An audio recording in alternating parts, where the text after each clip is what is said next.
All right. Want to welcome everybody. Like I said, this will be a little bit different. It's a midweek session instead of the weekend. Couple things. Share real quick. This is up on the Operation SIG virtual meetup page. We'll share this just for reference. The next few weeks are going to be a little wonky. Obviously, we had Father's Day this past Sunday. This coming Sunday, or Saturday, I'm working at the hospital. Sunday, my nephew has a graduation open house. The following weekend is Independence Day here in the U.S., which I think, and the following week is for the OPSIG members, we'll be hosting the annual meeting via Zoom. So the next scheduled event will be mid-July, July 19th, on that Sunday. So we'll send out an invitation closer to that. Depending on how this goes, we may do one of these every other week, on a Wednesday, just to mix things up. So that said, we'll start with Ken's question here in the chat. He says he's using the Shenware waybills for position. Most of my car movements are through cars, not requiring switching, but still a number of local cars. My issue is trying to balance car deliveries to industries so there aren't too many going to one industry and clogging up the yard and nothing to another industry for several sessions. Any thoughts? Now, like I said, today is a little bit different. If you'd like to chat, just unmute yourself and jump in. If you're not talking, if you can kind of mute yourself. Eric, do you hear me? Yeah, go ahead, Cal. Okay. Yeah, it's a common problem. What I found is I had to exert a little bit more control on the system. And I think the first thing is you got to go through every industry and make sure that you have, first of all, you have enough waybills directing cars to each of the industries, and that it's in the proportion you want. So if you want every industry to have the same number of cars, then you have to have the same number of waybills sending cars to those locations. That's the first step. The other thing that I started doing is, because each industry is served by a specific local, is I created a file for each local, and I put the waybills for those industries in that file. And if I decide a certain local should go out with 8 cars, I would draw 8 waybills and get them going in the system. And it's a little bit more setup, but I found otherwise I was having the same problem he was. Cool, thanks, Cal. Ken, does that help with your question? Ken's muted, but can I throw in something? Absolutely, go ahead. Well, the layout that I operate on regularly, or operated on regularly, the guy that set up our waybills did it with a D-base database, and he was careful to have the proportion of destinations on the waybills to be more or less equal to the proportion of track capacity at each of the industries. And it's a lot of work to get it set up, but once it's set up, it seems to work pretty well. You still occasionally got backups, but and then on the other hand, you've occasionally got nothing for an industry. So getting it set up with that in mind when you start can be a big help, but it can be tough, especially if you're thinking more about cars than you are about industries.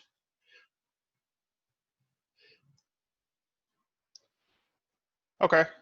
All right. Al is asking, when converting from car cards to JMRI, what would be the resources for getting started?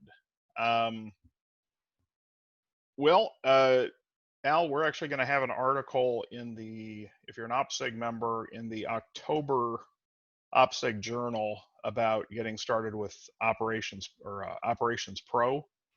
I'll throw out a few things that you need to know just to get started. One, all of your cars have to be entered into the system. So basically, if you know, the car numbers, if you've got duplicate car numbers, you're going to have to at least dot them or put an A or something to that effect, to know which cars you've got.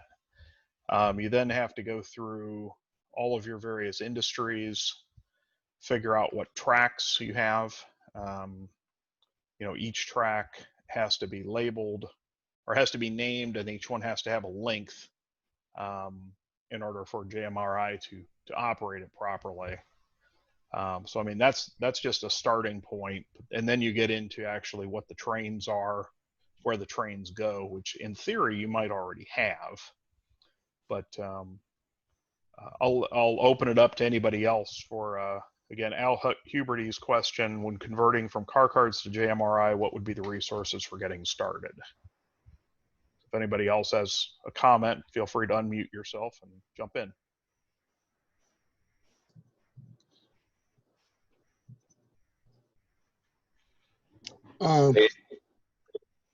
JMRI, though, it basically gives you a switch list. So you can still use the car cards and deposit them in at the industries and use waybills along with JMRI. Am I right about that? Or well, I guess I've got a small railroad.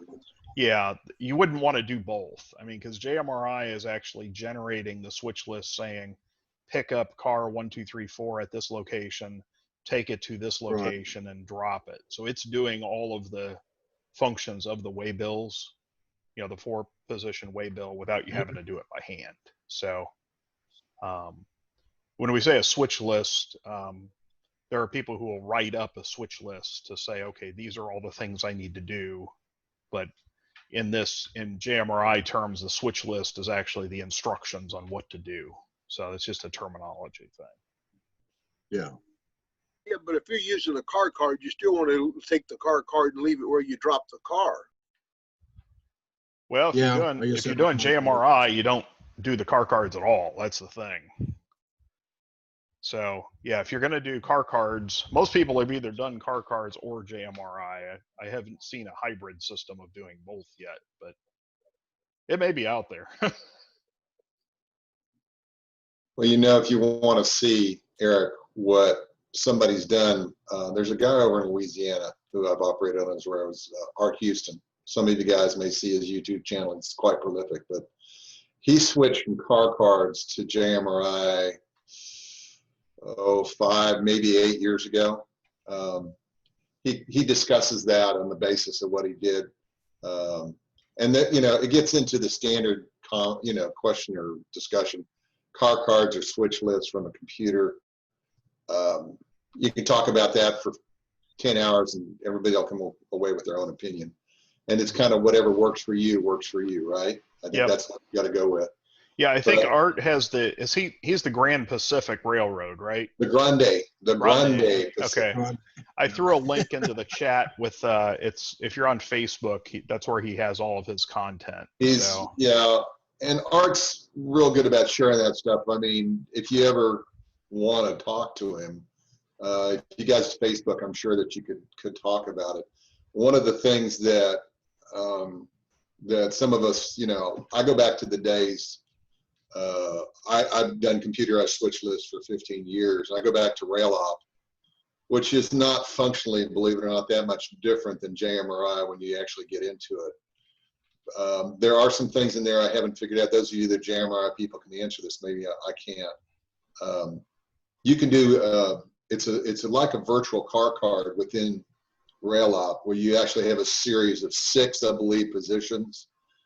And the thing that gets to be a challenge in was when I'm trying to figure out what I'm going to do for pasture operations when you got specific cars. And the key to all this, you can do it in car cards. You can do it in computerized switch list. You pick the program, it doesn't matter. The key is be able to get the railroad balanced, where somebody's not sitting there twiddling their thumbs, you know, for a half an hour to 45 minutes. And that's hard to do without physically running the railroad and changing things and running the railroad and changing things. Yep. And that's just the only way, you know. There's a guy here in town in Houston, Steve Sandefru, I see he's on the call, is operated there too. It's a matter of where you load your railroad. You load it, a lot of people tend to load it from the ends, from staging to staging if you're going that way. Whereas if you load it from the ends and the middle, everybody starts at the same time and it kind of phases it out and it helps some. But you got to build your trains that way and work it that way. Yeah, it's there's some work required just to get it right. Running it over and over again helps you, as you said, shake out those operational issues of, well, you know, we can't have all of the trains leaving eastbound and we haven't left any westbound because we're going to run out of staging tracks. Well, it's a common problem that people will start from east staging or west staging, north staging, and south staging, and everybody binds up in the middle of the railroad. Right. And people end up waiting for half an hour, 45 minutes to get a train, and that's not what a lot of us want to do. Yeah. We want to run right away. So, One of the slightly annoying things for the NMRA achievement program is creating that string diagram where you kind of see, okay, if you're running on a timetable, here's where the trains are. It actually is interesting if you know, all things being equal and the trains are taking a long time to make it around the railroad, that's a real easy way to see when all of the lines suddenly converge in one place at one point in time that, ooh, that's going to be a mess right there. yeah, the only challenge with that is how many people have put those timetable string diagrams together and ever compared them to what actually happens. Well, yeah. They don't usually match very well. No, especially when you're running a layout where it's basically signaled and, you know, you're not really paying attention to the clock. So, well, it's also highly dependent upon your operators. Right. And right. That's just the way it is on any, you know, as we operate, you go like, well, we loaded up here. So Yep. That's All hard. right. That's part of the fun of running it 5 times and figuring it out. Right. For the Operations Pro people, can it produce switch lists that leave out the road number and just relies on car type and size? Does anybody know that?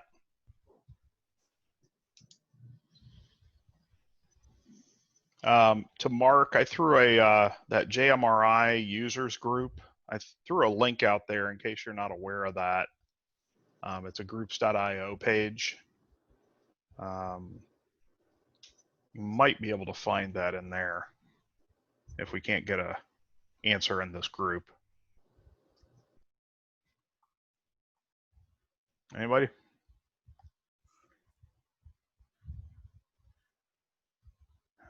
Hey, Eric, I think it's pretty much requisite that you have to enter the car number when you're programming into JMRI.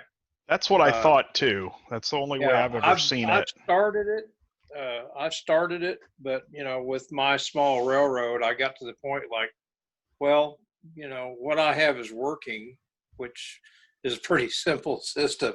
It's almost well, it's idiot proof because I'm running it. So, but you know, I utilize wooden dice with a car type on it, and then I build my trains for that. You know, it doesn't get much simpler than that. But yeah, I started looking at JMRI, and it's pretty much requisite. You've got to enter the car number when you're putting your fleet in. So that's what I thought, but I figured as I said, Mark Granville had asked the question. So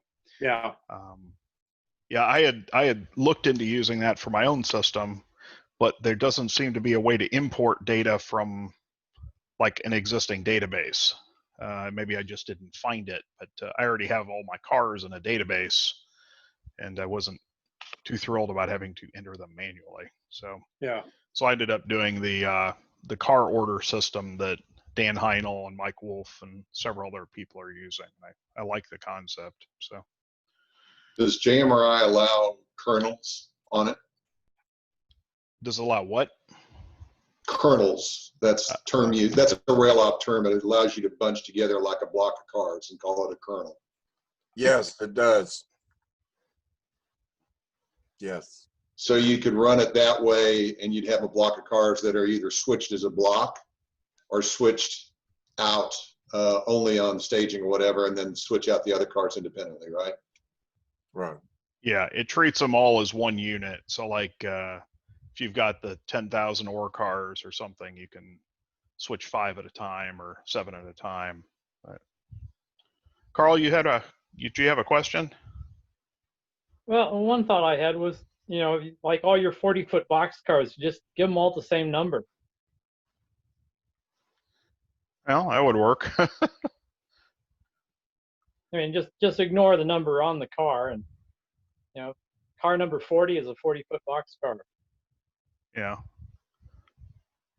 That's Although I kind of like getting the right car to the right place myself. right. Right. It's a different kind of way of running, and that's okay too. Yep.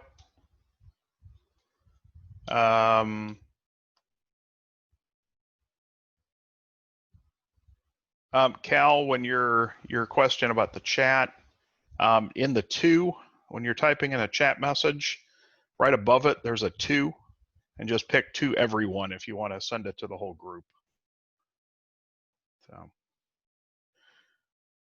all right. Eric, you hear me? Yeah, go ahead. Yeah, just going to be easier. Actually, I accidentally sent a message to Ken. I was just going to say that that article that I promised you for on how I set up operations on my old layout goes a little bit into some of the car balancing issues. Okay. Hopefully sometime in the next 6 months, I'll actually get that written and sent to you. All righty. So that was basically what I was saying, just that it was on its way, and that I did do a little bit of a clinic on some parts of the car forwarding system for the Grand Rapids convention. I think I might still have the PowerPoints if anyone's in. Very cool. All right.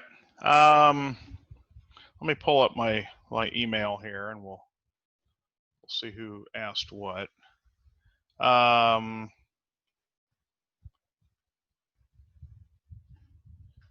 right. Frank Schneider emailed me a question asking if there's a good place to find what types of cars ship certain loads. So his example, there's a track plan for a brewery, and they receive diatomaceous earth, and whether that would be shipped in covered hoppers or bagged in boxcars, and what size hoppers. Yeah, I'm here. Hi. Oh, go ahead, Frank. Hey, thank you for doing this, first off.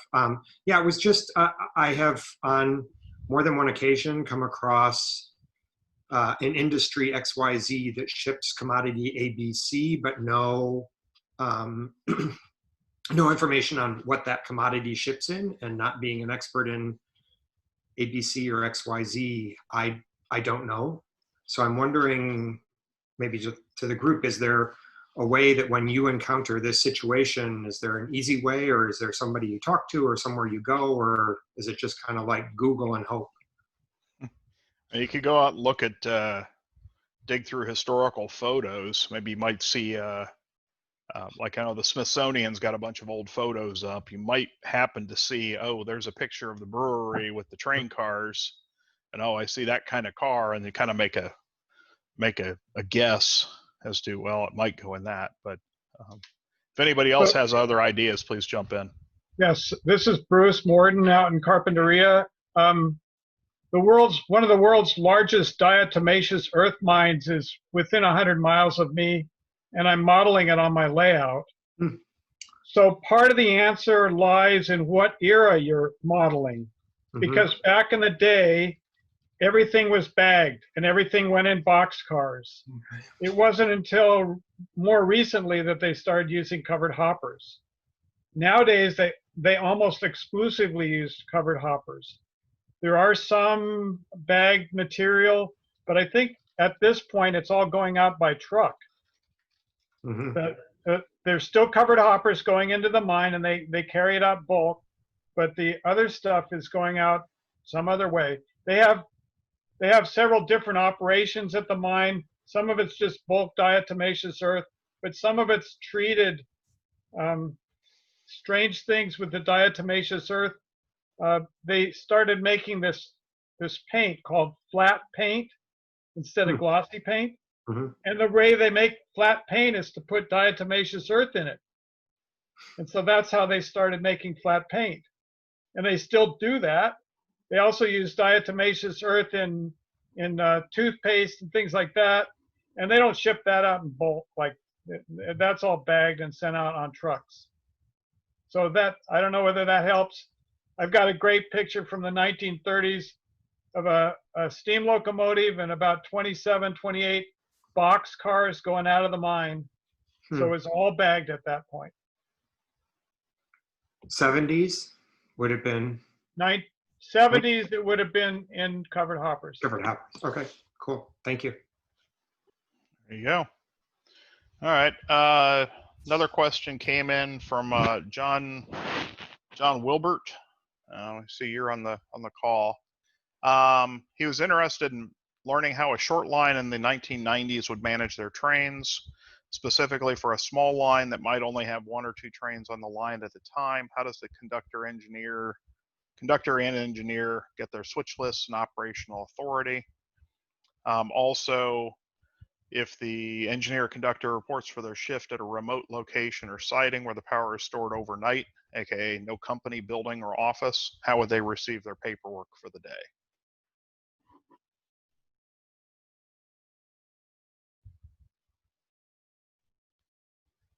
Thanks, Eric. I think you captured the question well. So I was just looking for anyone who might have experience or knowledge on how prototypes might have worked, especially smaller short lines, contemporary operations.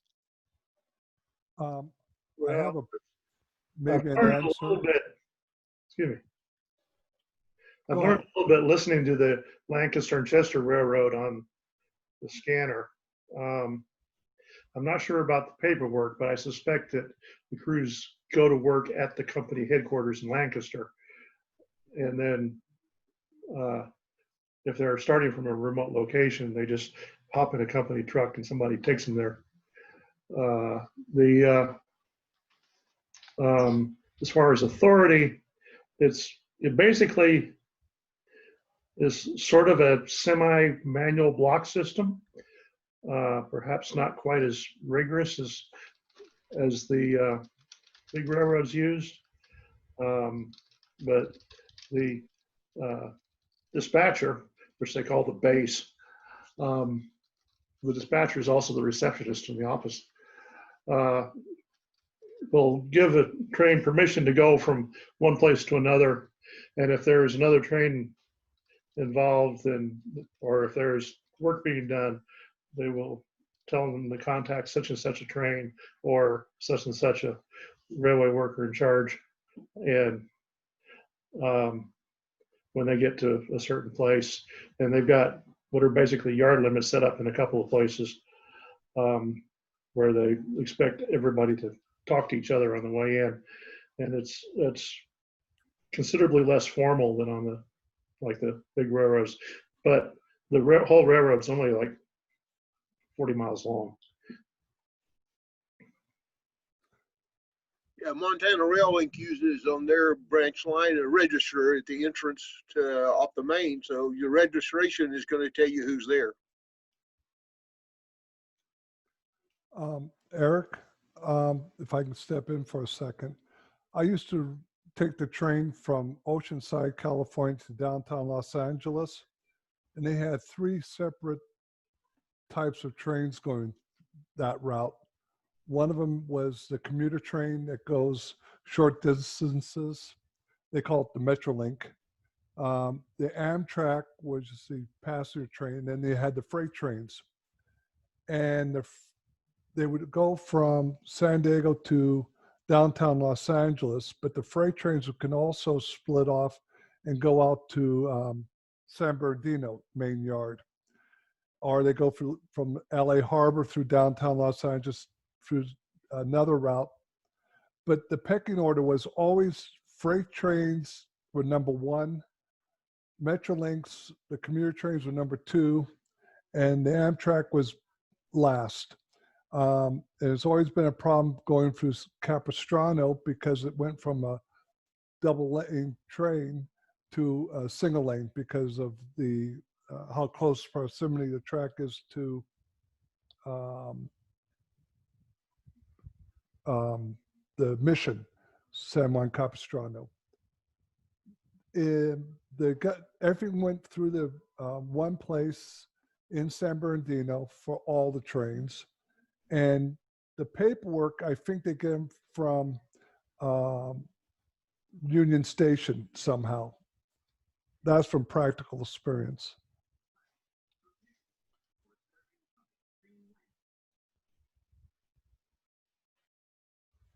Okay, well, appreciate all that input. Thank you. All right. Thanks for your question, John. Let's go to the next one here. We've got another, is there a Paul Miller? Is he on here? Yeah, he asked, he uses JMRI Operation Pro for car forwarding. I found that the program seems to select the same cars for set out and pickup on successive sessions. For instance, if a local freight sets out a PRR boxcar at Industry A, that same car will be picked up the next time the local serves that industry. Is there a way to avoid this from happening? I think there is, but there are some JMRI folks on. So, Paul, you basically, if you set it out, you don't want a train in the same session to pick it up at the same time, right? It's more, I don't want on the next session for that car to move necessarily. So if it's being unloaded, for example, and you're running a local that operates every day, unless the people who are unloading the car are very fast, it seems to me it's going to take a while for that car to get unloaded. It wouldn't make sense that it would be picked up on the next day when the local comes through. Yep, I understand. I was just looking here in the menu. I thought I'd seen something about that, but somebody else knows that off the top of your head. Please jump in.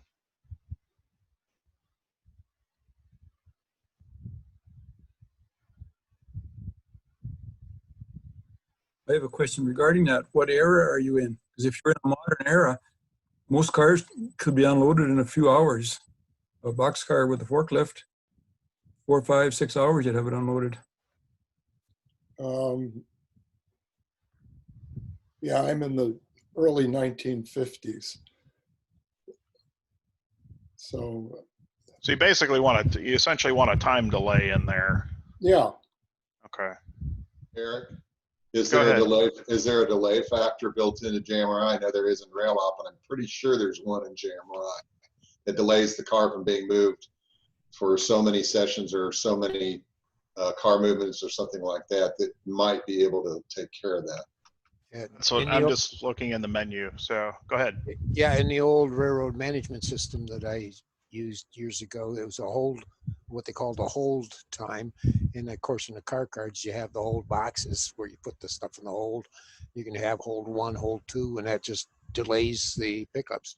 I can't imagine it's not in there because that's pretty basic stuff. Yeah, I'm looking through the Operations Pro manual here real quick to see if something jumps out. Wouldn't that be on per diem?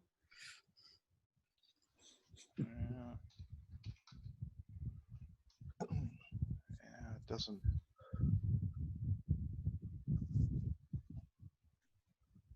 I know it's in there. I've never used it. Yeah, I just don't know what it's called.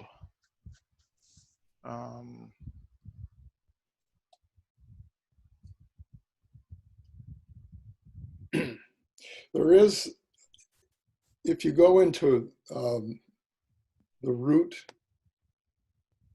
window, for each location, you can designate whether you're going to pick things up or set them out or do both. And there's also a thing called weight.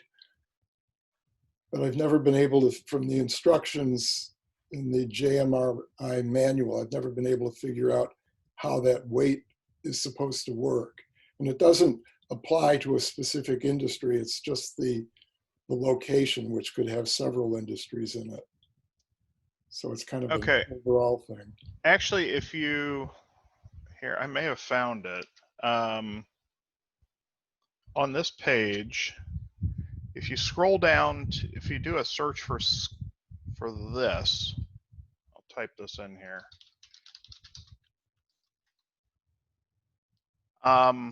Which page, Eric? I threw it into the chat. There's basically a section called match mode.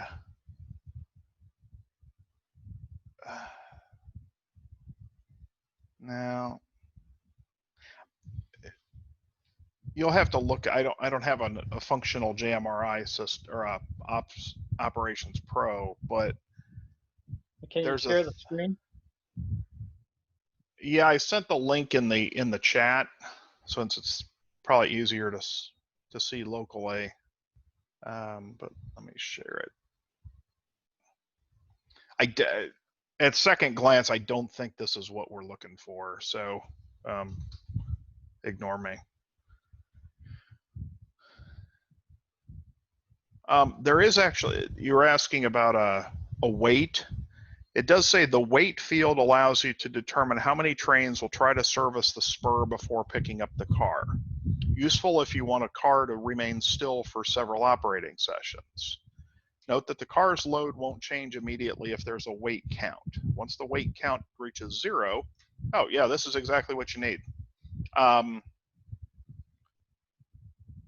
let me share my screen so you can see it.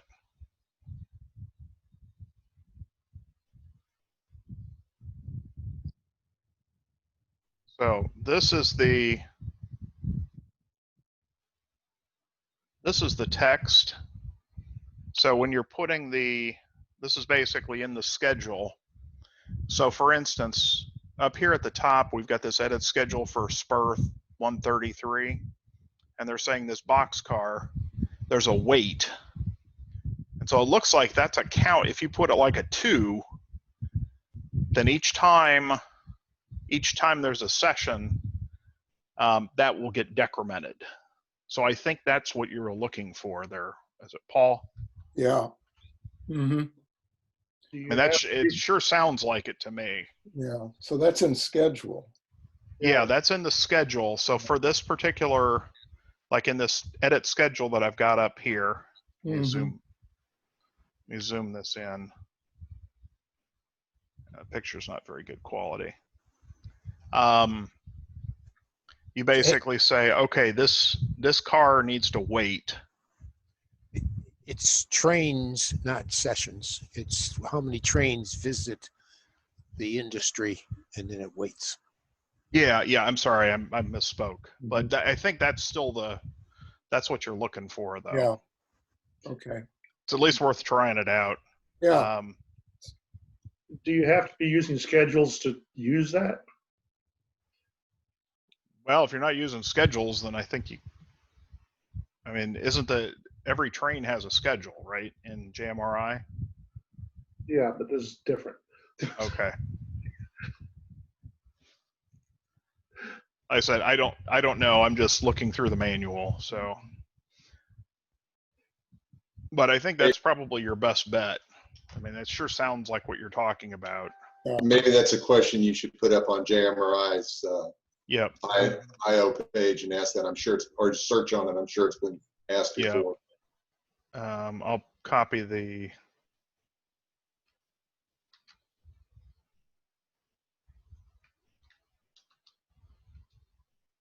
So on that link, just search for weight. It's about, it's down in the section about schedules. Okay. So just copy this into the chat. That's the text from it, so.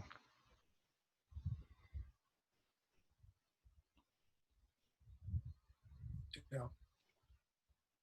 All right. Great. Hopefully that'll Thank work. you. All right. Keep going through my questions here. Actually, I don't have any more questions that were emailed in, so we'll go back to if people in the in the group have questions, just unmute yourself or type it into the chat. I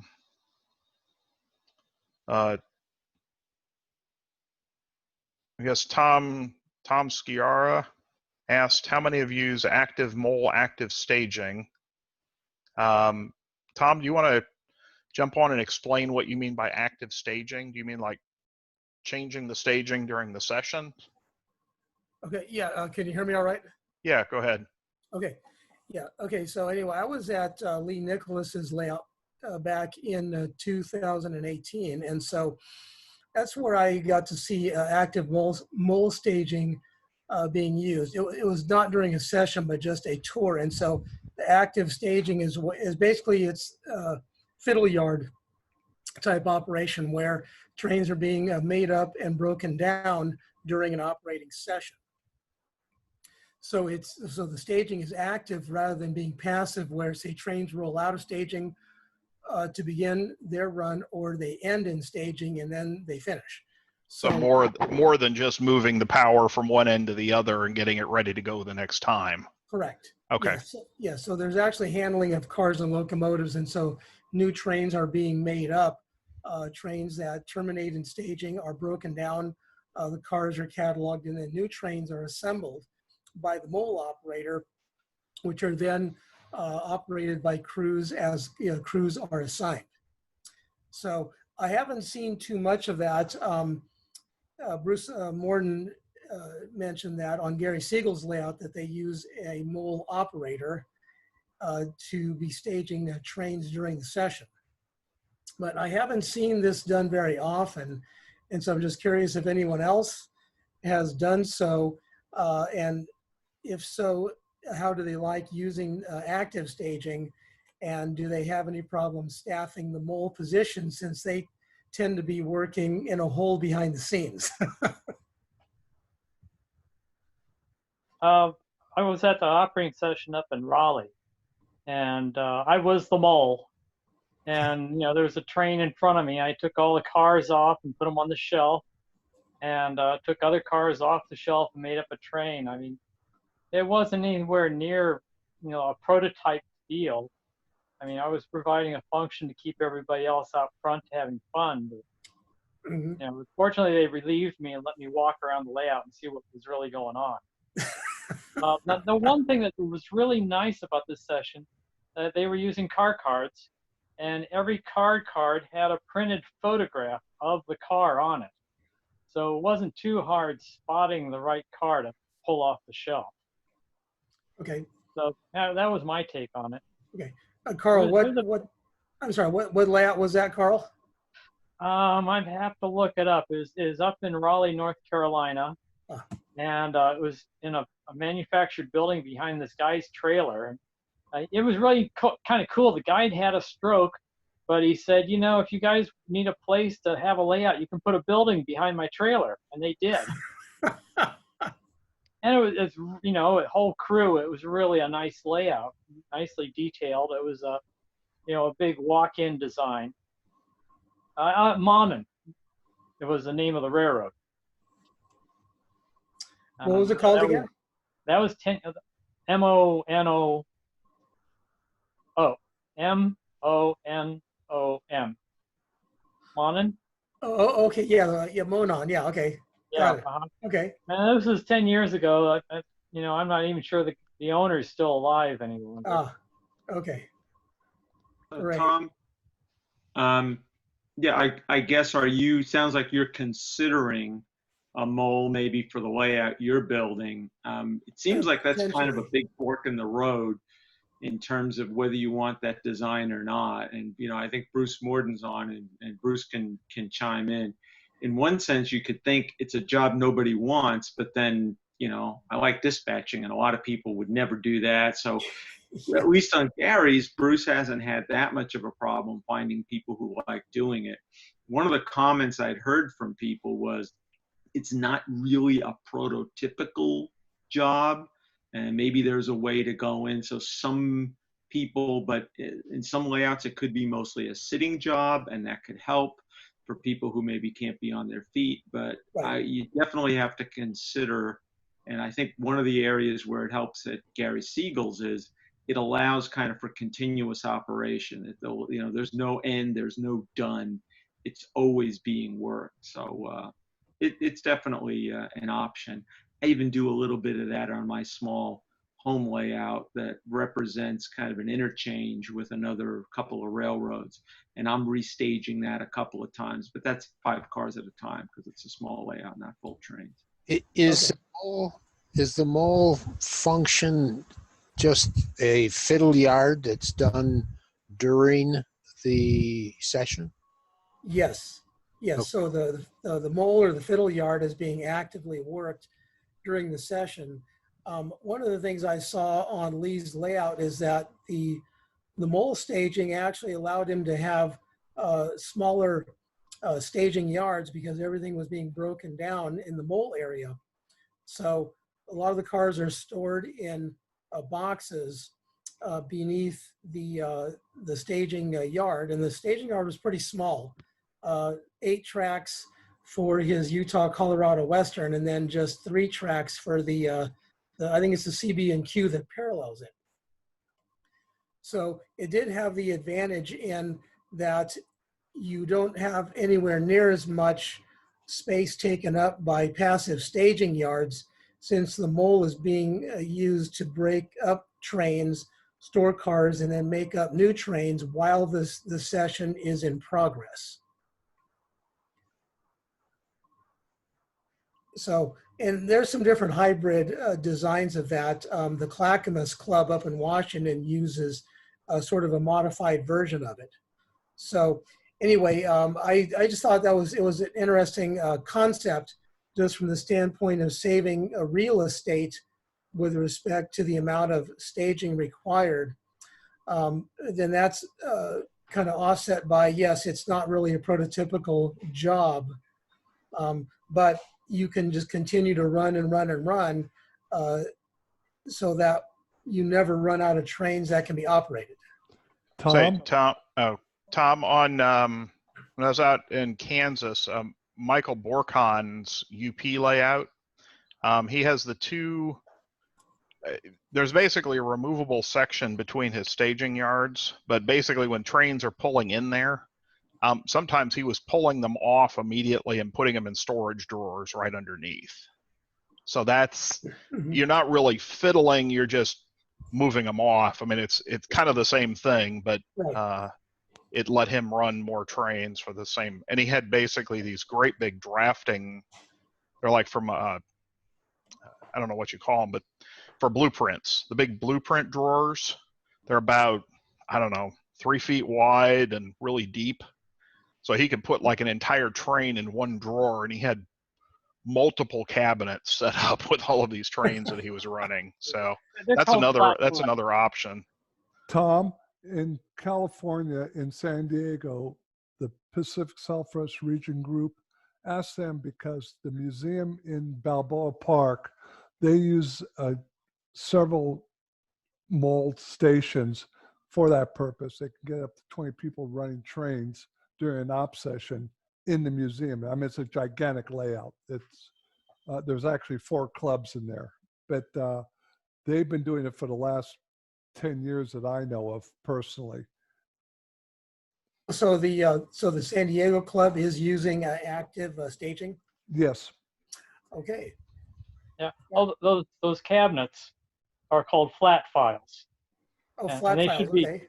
flat files, and they should be readily available because, you know, everybody's gone to CAD drawing, and you don't need the big flat files any longer.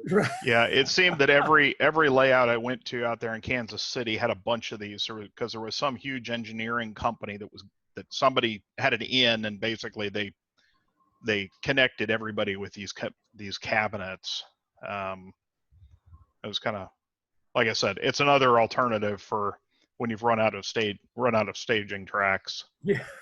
You know, I guess the advantage would be you put a car in the drawer for a while, and you wouldn't see it again so soon. So it gave you more variety on the railroad. Yep. Right.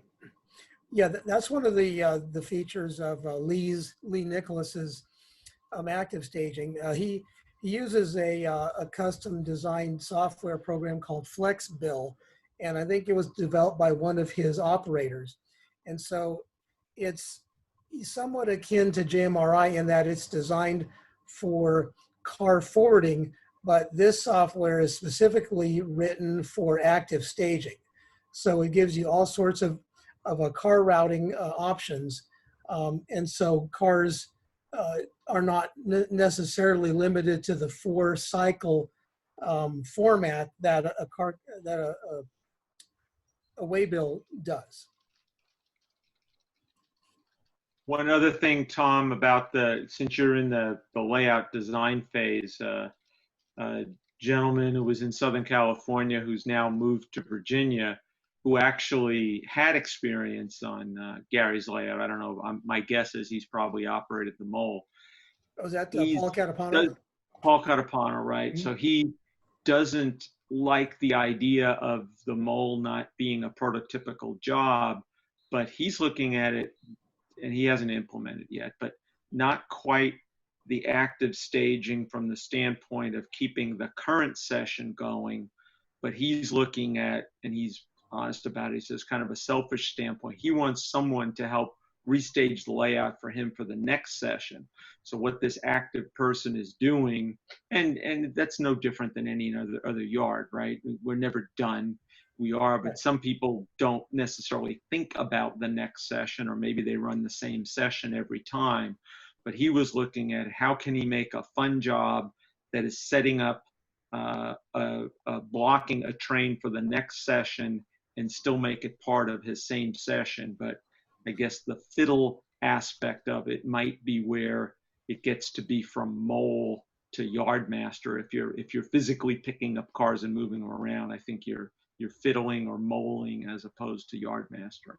Right. Okay. Yeah, and what Al said, especially if you're doing like an ops till your drop weekend, and you picked up your session is back to back with your session, somebody's going to have to turn the trains. And I personally, every time I pick up an engine now, it gives me the willies, because it's like, ooh, But I mean, that's something you give to one of your helpers, or so that the guest operators aren't doing I mean, it's still moving trains, but it's grunt work to keep things moving, and it's for the logistics. So, but good question. Well, hey, thanks everybody, appreciate it. Just an extra comment, and this is historical.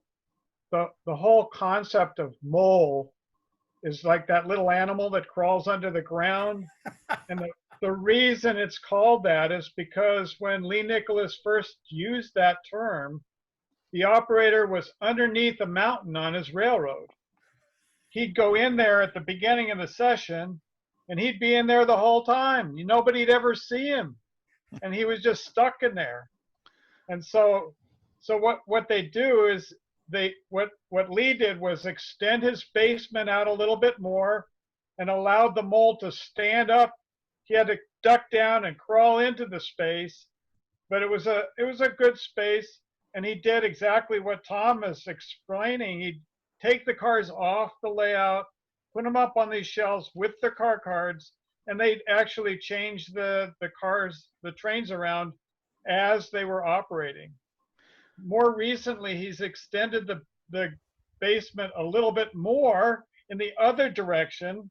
And so now you can walk in, you don't have to crawl in. And he's got big loops so the trains can turn themselves around and go right back out. But the term mole has stuck. And Gary Siegel uses the term because he learned it from Lee Nicholas. Of course, so then the other one that I'd heard of when I lived in San Francisco was the Alameda mole. That's one of the more famous ones, I think, but yeah, that's what I always think of. The Alameda mole is a different concept altogether. Yeah. What that is just a wharf up here, and the trains would come into there, and then people would get off the trains and get on a ferry boat and go across to San Francisco. Yep. Like I said, every time I hear mole, I think that, and not what Tom was initially describing of the poor schmo who doesn't get to see the light of day until the end of the session. Exactly, and that's why Lee called it that, because the guy was underground the whole time. All right. I tried to, when I started my op sessions, I have a separate little room. I did scenic my staging area, but I gave that job the title of yard master, and it worked out great. The guys would say, oh, okay, I want to be the yard master. Well, I had a new guy come one night, and he looked into the little room, and he says, oh, you got a mole job. And after that, it hasn't been that popular since. So. Yeah, I got a mole job. Yeah. Mine are sort of open. I mean, I don't have the hidden staging in mind, so it'd just be something that it may be something I simply assign to the crew, saying, okay, when you're pulling in, I need you to pull your power and back the train in, and just call it a day. So, but good question. There's some more chat for the people who are wondering what the flat files look like. John threw an Amazon link out there. Like I said, these were actually from some company, and they got them basically for just the cost of, finding a buddy and giving them pizza to help you load them, because they were just huge. But they're perfect for train. HO scale trains or smaller, because they're just the right height. So, all right. Any questions for the group? Just unmute yourself and jump in. We're going to get rid of our flat files at work when we can hire an intern to scan all those documents, which we still need, that are filling them up right now. Yep. I found my flat files on my own. Yeah. You're on, Steve. And I found my flat files on what's the local sales? Oh, like Craigslist? Yeah, Craigslist. And crafters use these things, so they're extremely helpful. The ones I have cost me about $100 a piece. Yep. 75 to 100. Plus the rental of a truck. Yeah, the other thing's not too common are spool cabinets from old department stores. I've got my grandfather's. Maybe not deep enough for HO cars. It'd definitely be deep enough for N cars. But they're antiques, so. Oh yeah, like for spools of thread. Yeah, Coates and Clark. Yep, I just Googled it and found some on eBay for a lot. yeah, they're not cheapies, but. Yep.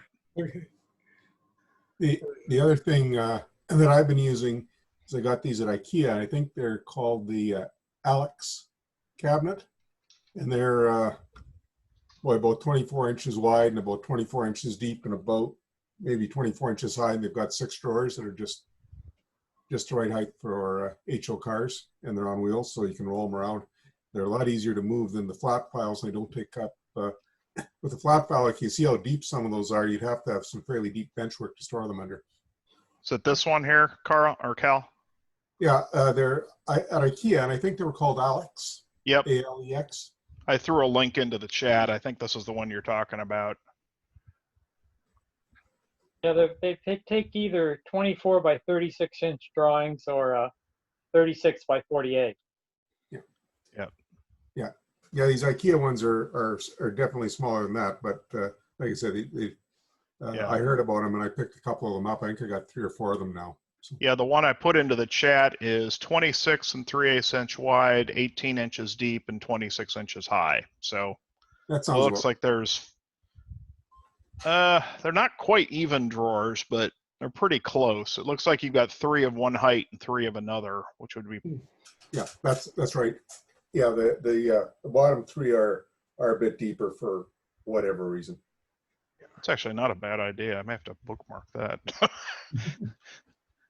Those smaller. I just happened to be going by IKEA, and I went in and I said, "Yeah, that looks good." Yep. Yeah, I got one of their rolling tool carts. The metal one with the 3. They fit right under the layout. They're perfect. So. Hey, Eric. Yeah, go ahead. Yeah, question. I wrote it in the chat.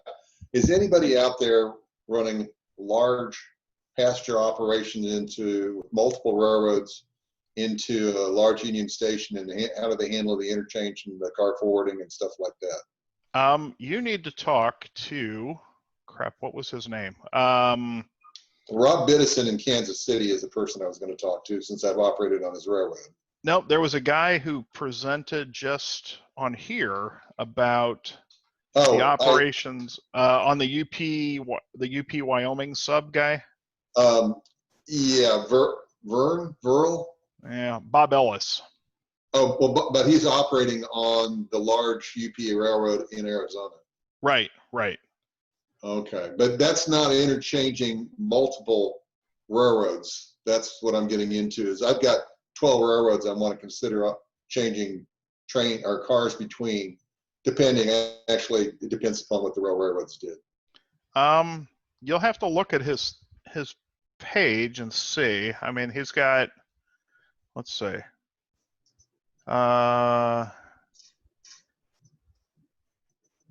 Yeah, I don't know if he's interchanging passenger trains or not. Probably not. But what's the? Well, I guess, is anybody for Tom's benefit? Is anybody doing heavy duty passenger operations? If so, just go ahead and unmute yourself. Yeah, I'm not doing it, but there was either Great Model Railroads or Model Railroad Planning within the last 3 or 4 years. There was a guy who was doing a New Orleans Union Terminal. Oh, Cliff Powers. That could be. He's since torn it down.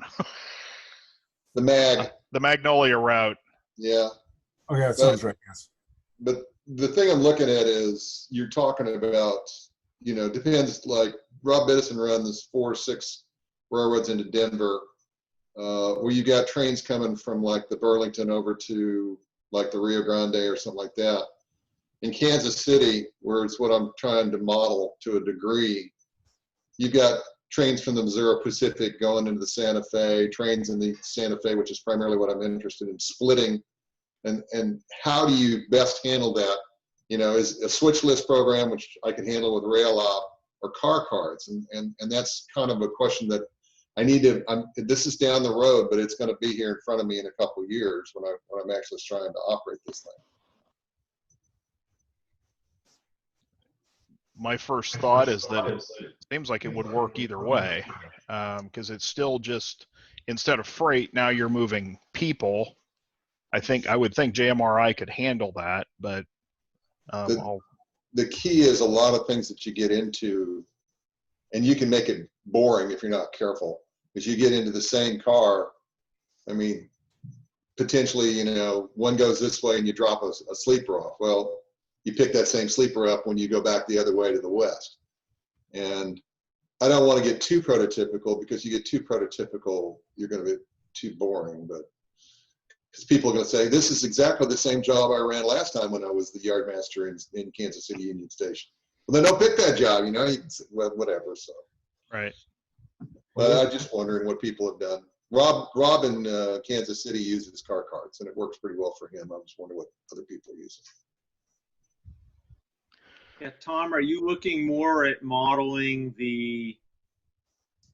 when you talk about the different trains and the railroads, are you looking at more focus on maybe the car movements, such as this diner is getting picked off of this train and going to this other, or are you looking at maybe more of the overall train movements, like here is these 2 trains come together on the same railroad and then they change power and they combine and go somewhere else, and on the reverse they come in and split? Is there a particular focus you're looking at among these 12 railroads?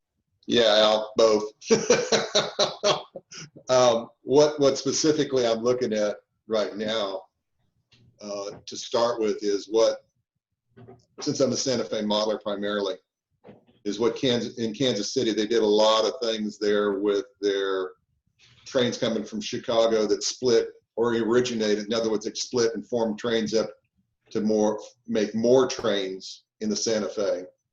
There would be trains from Chicago, which would be staging on my railroad, going to Kansas City, splitting, and then going into 2 trains, one going to the south, like to Tulsa, and one that would go out to the west. And as well as that, then you got mail trains, which the Santa Fe ran, which was a Fast Mail Express, and it's being fed by the Missouri Pacific number 9. So yeah, it gets, people say passenger trains can be boring, but not if you really look at all the details on a large Union Station. And so how do you handle that? Well, written scripts can be done, and it would be the same script each time, but that would be kind of boring, I think, after the 3rd or 4th time that you run that station. Well, what I end up doing, sorry, go ahead. The last layout design SIG had a bedroom size layout designed to do exactly that. So I don't remember who wrote it, but you might want to get hold of him and the guy that wrote that article, and he'll have some ideas. Okay, thank you. Yeah, one thing you might try is from role-playing Dungeons and Dragons. You know, have a script and roll the dice. And, you know, the dice says you need 3 coaches on this train and you know, 2 Pullmans. So it's not the same every time because the dice makes it vary. Well, Right. Another thing you can do is put in some kind of a seasonal variation, depending. You know, you've got a second section of a mail train around Christmas, or a lot of express reefers that are coming in at a different time of year. You know, the old Boy Scout special, or so. I mean, one of the things that I've been able to do to generate a little more interest on a bedroom size layout is, it just so happens my main yard is at a junction. So I've got, on a compass standpoint, I've got trains going west, north, and south. So as these trains come in, they drop off and share cars. And I use a car card system that basically says this car stays with the train, or this car gets set out at a certain station, or this car gets transferred to another train that it's combining in. So there's a lot of options, and I agree with you. The folks that say passenger operations are boring haven't tried very hard, in my opinion. Well, the thing I could do, and I'm familiar, like I said, with RailOp, is you can do, I'm not sure you can do it in JMRI, but I know you can in RailOp, which people had thrown that away since it wasn't supported, but it's still a pretty good program. Is you can actually manually build, which is a pain in the tail. It's like writing an individual switch list, but the cars are all with your database sitting there. Is you can manually build and control the operations in a place like Union Station. So, but you're having to build upwards to 14 to 16 and maybe 20 trains for a session, which means your build time for an operating session will be unacceptable. That's going to be, you know, 5 to 8 hours of building trains for a 3-hour session. That's what I'm trying to get away from, because it's too much time on my front end and I won't run enough. And people There's the dispatcher's office January 2015 issue has an article on passenger operations, and it's covering most of everything you're talking about right now. How do I get a copy of that, since I wasn't a member back then? Talk to me afterwards, Tom. If you want print, we can have you mailed it.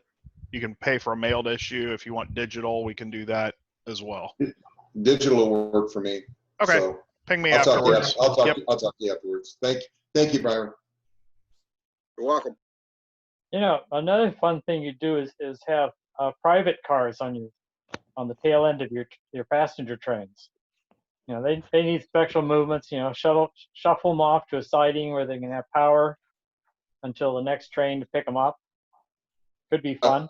Yeah, I don't think I'm going to have any problem with figuring out the movements, Carl. In other words, I'm going to have plenty of movements.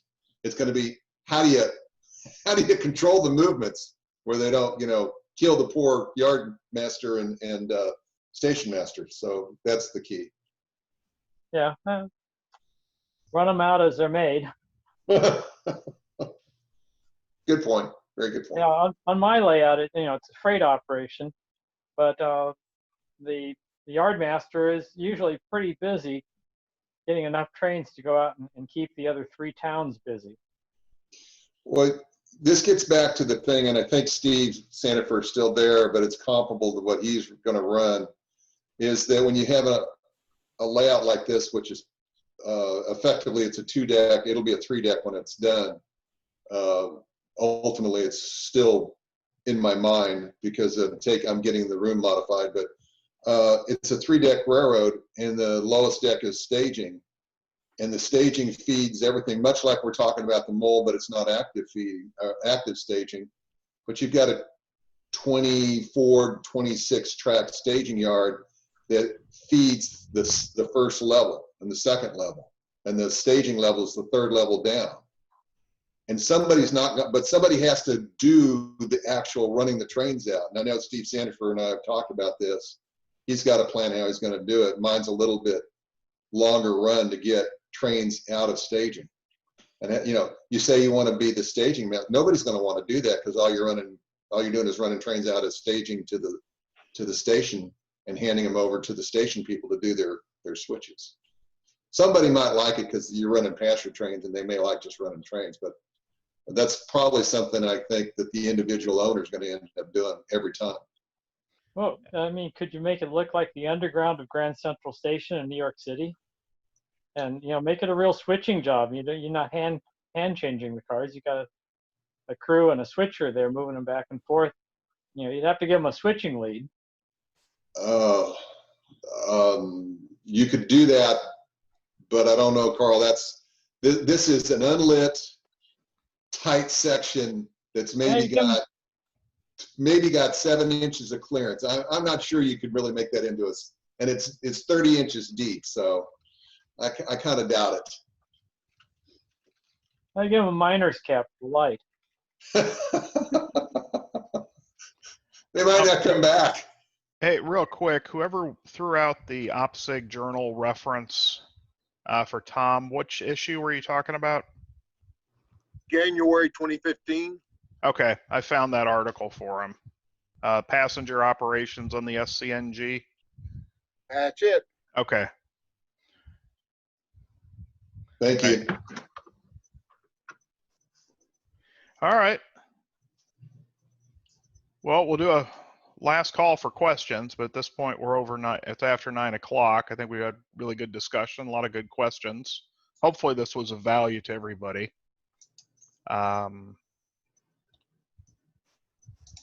will go ahead and, unless there's any final questions, we'll go ahead and shut this down. This will go up as a recording. So there's lots of good information for everybody to share. I want to thank everybody for attending, and I don't know if this is an every week thing, every 2 weeks, maybe mix up the presentations with the format. I don't know what people's thoughts are. I think every couple of weeks would be a good thing, Eric. See what everybody else says. I think it's great, Eric. I really learned a lot tonight. Glad to hear it. I do have one question before we leave. Has anybody been operating at all that's been sitting in an with a group? Actually ran on a virtual session with a guy I knew in Virginia called the Nickel City line. I sat here in Indiana, ran a 2 commuter trains through his layout via a combination of Zoom, JMRI throttle, or the engine driver, and he had a whole bunch of cameras set up on his layout. In fact, let me find the link here, because he actually put out a crap. Where is it? He's got a bunch of his stuff up on YouTube, and so you can actually see what everybody is seeing. Let me find that. There we go. I'll throw it into the chat window.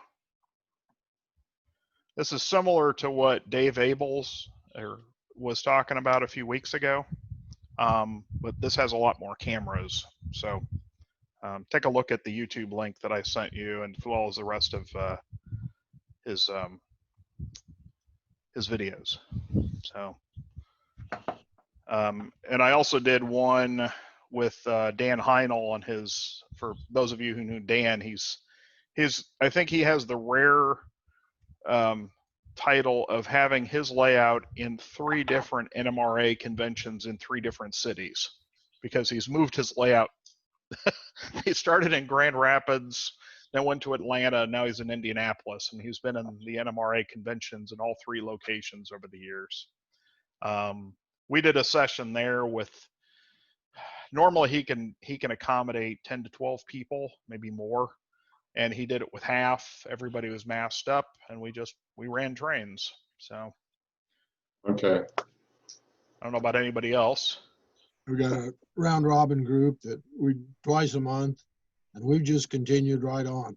We've had a couple of guys drop out, went into hibernation, but we picked up another couple of guys. So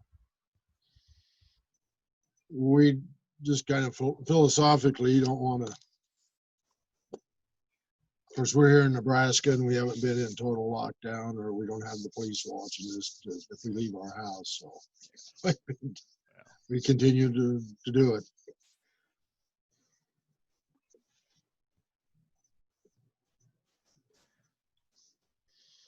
Anybody else do something different with the Rona here? Al was talking about modifying trains, so you could always throw in the Rona special, where your normal Amtrak train is about half its length because nobody's riding it. The Rona special. The Rona special. All righty. Well, appreciate everybody showing up, and we had I think we had 52 people, so there's definitely some interest. Lots of good topics. Like I said, if you have suggestions for future topics, want to present your railroad or your operations, just email editor@opsig.org, and we'll get you hooked up. We'll put you on the schedule for the future. So otherwise, everybody take care, and thanks for attending. Eric, I got a question for you when you got a chance. How do I get that